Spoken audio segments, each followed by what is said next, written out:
Ladies and gentlemen, once again, the Airforce Condor SS. Now, for over 20 years, the Condor platform has been known as one of the most rugged, reliable, and powerful airguns in the PCP market, and it's really a muscle car of an airgun. So today we're going to take a look at it, but before we do, I'd like to thank our main channel sponsor, High Pressure Pneumatics out of Michigan. They have a brick and mortar store as well as a wonderful website where you can do all of your shopping for all your airgun needs. And without HPP, a lot of these videos, and especially my big competitions, would not be possible. So please get down there, click that link, and support those guys.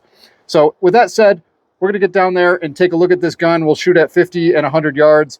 And it is a rainy, cold, and pretty windy day, which honestly, for a hunting gun like this, perfect, because this is the exact conditions you might be using this gun in when you're hunting small to medium game. So let's get into it. I've taken refuge from the rain inside here, and we'll give you a quick rundown of just the features of this gun. These Airforce guns are so simple, and that's really the beauty in these guns, is the simplicity. They almost never need maintenance. In fact, I've had a Talon, which is the shorter frame version of this, since 2004, and it has needed zero maintenance and still shoots pellet on pellet at 25 yards. It is awesome. But anyway, for this gun, the Condor SS, we'll do it, I guess we'll do it Garand thumb style, tip to butt. So I do have a Donnie FL adapter on there, which will allow me to add a second moderator. Yes, I said second moderator or suppressor because inside the rugged aluminum extruded body tube, there's actually 3 suppressor baffles. So this thing comes right out of the box integrally suppressed. On the top and bottom, you'll see that it's got 3/8 dovetail rails, and I actually have an NC Star conversion to Picatinny in case I want to add a bipod. I've also added Airforce's sling swivel kit, which goes directly to the 3/8. Up top here, I've added a Chinesium green laser, which is awesome for hip shots. And since it's above the bore, it points downward to your zero. So it'll actually kind of follow that trajectory down a bit. It's accurate for quite a while, I've noticed. And that's just sitting there on a scope ring, and I've got a UTG dovetail to Picatinny adapter on there. And I'll leave links for like everything I use in here in case you guys are, curious on how to configure your gun. Hopefully that's helpful to you. I've got an Amazon sling, 10 bucks. Moving back a little bit, we can see 2 screws here, and there's also 2 under here, and that's going to release the Lothar Walther barrel in here. So these do come with a Lothar Walther barrel. It's a company that's been around for a long, long time, very storied history of making accurate barrels. So you do get that with these stock, which is kind of nice. Moving back a bit, we've got a nice little fore-end grip here. Hard plastic, works great, just goes in with 1 screw. Where the magic happens on these guns is right here. This is the power adjuster, hammer adjuster, or power wheel, as you might hear some people call it. And that's going to adjust the spring tension on your hammer and thus your power. So just up top here, we've got dovetail rails again where the scope mounts. I've got a Telson Optics by Scorpion Outdoors Target Master Wildcat FFP scope on here. Very nice glass. And it is sitting in some FX no limit mounts, which are dovetail. So if you're not looking to convert to Picatinny, just pick up some of these. They're perfect for this. And since you can cant the scope with them because they are adjustable, you prevent yourself from running out of upward elevation at far distances on that turret because you're able to cant it downward and start with a zero a little bit lower. So that's pretty cool. I use these on all of my competition guns as well. So moving back a little bit, and here's where the beauty of this rifle is. It is a non-regulated rifle, so we'll have a bit of a bell curve with our POI as the tank pressure depletes. But basically how this gun works is it's a single loader. You open the breech like that, and when you do that, you're cocking the hammer actually forward. And when you pull the trigger, you're going to release that hammer. It's going to smash into the breech, which is in turn going to smash into this top hat, which is your valve. And that is a valve that dumps directly into the bottle. So you're getting the full pressure of the bottle down the barrel. And that's the beauty of these guns, man, because it's so simple. It never needs maintenance. It just always works. And if you're not a guy who's looking to mess around with regulators and stuff, an Airforce is really, in my opinion, a highly recommended gun to go with because you're not fiddling around with regulators. And it just works great. Eventually, I'll put a regulator on here because we're going to do some videos on that coming up. But today, the rifle is in the stock internal configuration. You can see that top hat there is actually 2 pieces, and that's Airforce's ring lock kit. You can get different top hats with different orifice sizes. It comes with the biggest orifice size for the most power. But if you buy the kit, you can then tune it down a little bit and people can use that to basically kind of tune their gun a little bit. It also, all the new guns also have the spin lock collar here. So you basically use a tool to undo that spin lock collar rather than twisting the bottle, because you can't twist the bottle because you've got a fill nipple sticking out here. That fill nipple is where you're going to fill your gun. Okay. And then really on the other side, all you've got is a gauge. You can see I've got it filled up to 3000 PSI. The gun will come with an A2 AR-15 grip. I have swapped it to an old school 1960s A1 grip because I like this better. It doesn't have a little nubby. I don't like that nubby.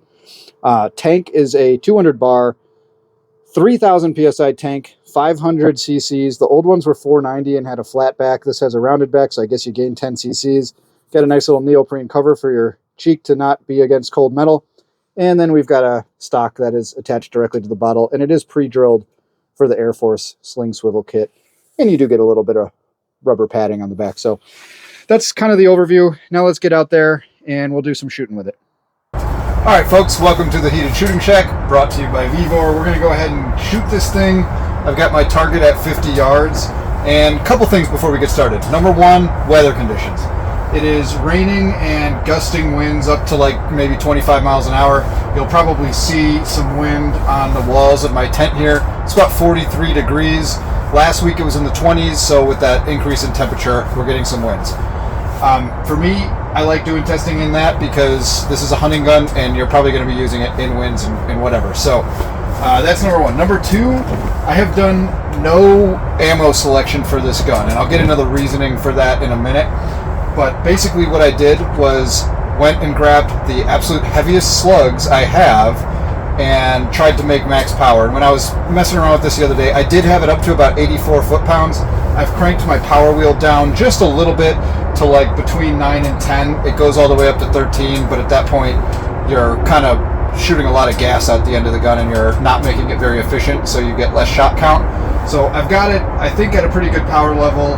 We'll shoot at 50.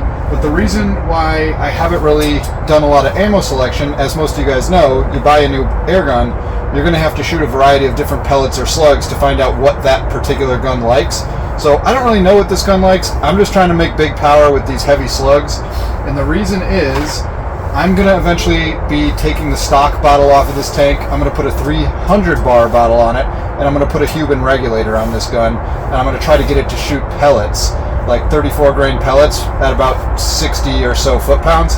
And that's how I want this gun set up in the long run. So that's why I haven't really messed around with doing too much testing. But anyway, I've got my FX chronograph here with the 41 grain weight plugged into it. So we'll be able to see not only the feet per second on the left, but we'll also be able to see the foot-pounds that it's making. So we'll go ahead here. I've got my tank filled right up to 3,000. We've got the side shot scope cam capturing our shots today. Target's at 50 yards. We'll shoot 2 5-round groups at each of my shoot and see targets right there. Target 1, 50 yards. Let's put 5 shots on that, starting at 3,000 PSI in the tank.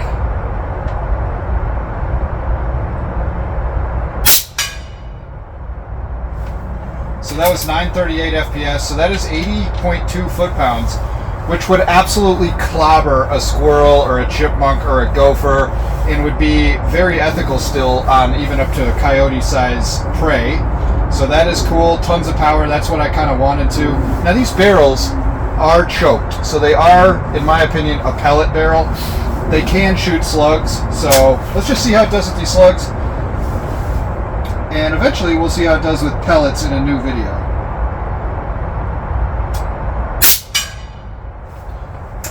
.936 for 79.8 foot-pounds. And one thing about these guns, you got to try to make sure you insert your projectile straight into the lands and not sideways to scuff it up at all. Oh, flew a little high there. 932 FPS for 79 foot-pounds. Just monster power out of these things. So that was shot 3, here's shot 4. Looks like I'm getting a pretty good grouping though. And I am on a rickety bench that's on soggy ground with tiles under it that are shifting constantly. One day I'll have to upgrade this shack floor, but for now it is what it is. Alright, and here's shot 5. Alright, that was pretty good. So 933 and 79 foot-pounds. Let's take a look at some stats real quick, just over the first 5 shots. And we'll look at stats again after 10 shots. So that was 5 shots, low of 931, high of 938, average 934. Standard deviation of 2.57. That's really good for an unregulated gun. And then only a spread of 6.7 FPS. That's fantastic.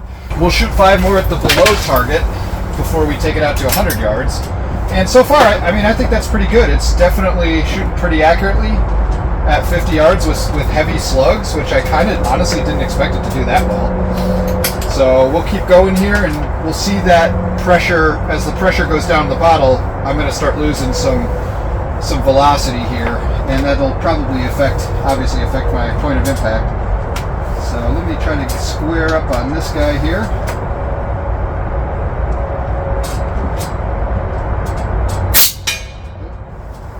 A little off to the right there, 934. I might have been wavering around a little bit on my bench. Alright, so we're losing some velocity, 921. And that was still 77 foot-pounds though, so that is a ton of power. Alright, let's take shot number 3. Easy does it. Bam, right on top of the other one. 919. 76.9 foot-pounds. Plenty of power. A little low on that one, so 912. Starting to drop off a bit. That was still 75.8 foot-pounds. And here is our last shot. I think that barely tapped the edge of the target right there. So, okay, 904, so still 74.5 foot-pounds. Let's go ahead and take a look at the stats for those 10 shots. So low of 904, the last shot. High of 938, the first shot. Average 926. Standard deviation of 10.81, which is not that bad for 10 shots on an unregulated gun. Spread of 34 FPS, and not a bad BC on those slugs. So, tell you what, let's take this out to 100 yards and see how it does. All right, before I stick these on here, let's just take a look at how we did at 50 yards. So that's target number 1. That was the first 5 shots. 2 of them were touching, and that's about an inch or so. And then as we started to drop down, we did have 2 that were touching, but it kind of opened up a bit. So that's still not bad for 0 slug selection and just literally pulling the heaviest slugs I had and trying to goose them out of that gun at 50. So that's definitely a dead squirrel or even chipmunk all day, and that's still definitely a dead squirrel or rabbit all day. And we did get 10 totally usable shots. So I'll stick these bad boys on here and we'll move it out to a hundo, see what we get at 100.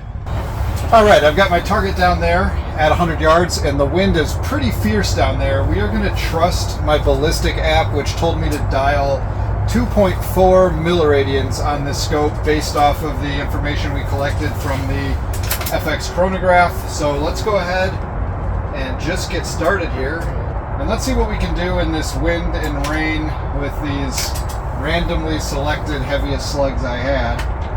So I guess we'll start with the first 5 at this left target.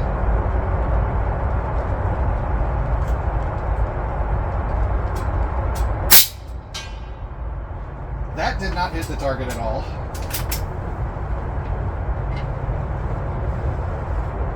I don't know what happened there. Oh, I see it. Okay, so it blew over and it hit right there. You see it? So we'll just keep trying. Alright, that's a little bit better.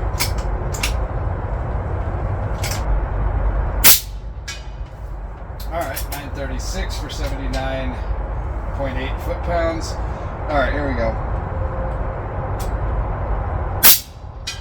Wow, that hit the same hole as it hit before, 935 FPS.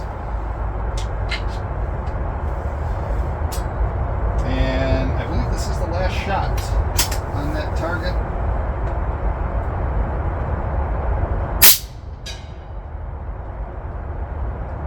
And I'm not quite sure where that hit. Maybe high right there, it maybe. Okay, so we'll keep going here on to the next target with the next 5. All right, looks like we're hitting a little high, so I might have undershot the BC on these slugs.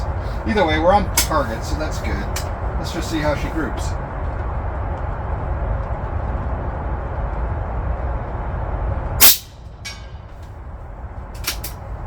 Alright, so we're starting to lose some power there. So that was 919 FPS. Still for 76.9 foot-pounds.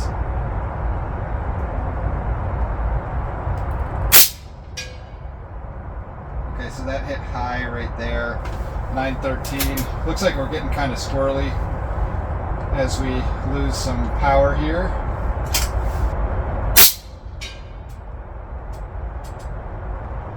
I am unsure of where that hit. Probably low because it was 904 FPS. Alright, and that one was a little bit low. Alright, walking up to that target. Those were really nice, and then I had one flyer up here and one over here. But for the conditions, like that's even at the biggest group size, if you count the 2 way outside, that's probably still a dead coyote. And then we had 1, 2, 3, 4. I think those were there before. I'm not sure where that 5th shot went. It might have been a little low. Looks like maybe there's a hole like right there in the carpet. But either way, not bad for just throwing any slug in the gun and doing no ammo selection. But again, we're going to change that gun to pellets and put a regulator on it. So this is all interim anyway, but that's my results from today. Well, as you can probably see, the weather has gone from bad to worse. It is now also snowing in addition to raining and being super windy. So that is my cue to get the hell out of here. But I hope you guys thought my efforts to bring you this content today was helpful on the Airforce Condor SS. I just love the Airforce Talon and Condor. From a survival rifle perspective, I don't think it gets much better than this. These things are super rugged, super reliable, and you just saw me pull this thing out of the box, no tuning, no internal modifications, and grab just literally a random box of the heaviest slugs I had, and it shot them pretty good, considering the weather and considering I've done 0 tuning or ammo selection. And if you stay tuned to the very end of this video, you'll see one little bonus shot I took with this thing. But if you're looking to pick one of these up, I will link the rifle as well as a couple of other Air Force rifles down below as affiliate links for High Pressure Pneumatics. That does support the channel, costs you nothing extra to shop through those links. And same thing with my Amazon links. I'll put all the various accessories that I have on this thing in the description and comments. So hopefully it's helpful if you guys are looking to kind of customize or repeat a system like this in your own Air Force rifle. So check those out. Also, in the next video, we will be removing this aluminum tank. I will be putting a carbon fiber 300 bar tank and a Huben regulator on this gun. And the idea is to make it shoot heavy pellets very accurately and very powerfully, enough so that I could even possibly take down a coyote with it. So stay tuned for that video. And if you're looking for one of those Huben regs, you can get those also at High Pressure Pneumatics. And I do have a 10% discount code for you if you get it through Huben overseas. You could go that route too if you want. So appreciate you guys for supporting the channel. Appreciate you guys for sticking with me through this one. And I will catch you on one of the next videos where we will regulate this bad boy. Thanks for tuning in. Peace. Just for grins, can we hit the little tiny 4-inch plate out at 150 yards in this wind? Ooh, and it is kicking up. Oh, smoked it.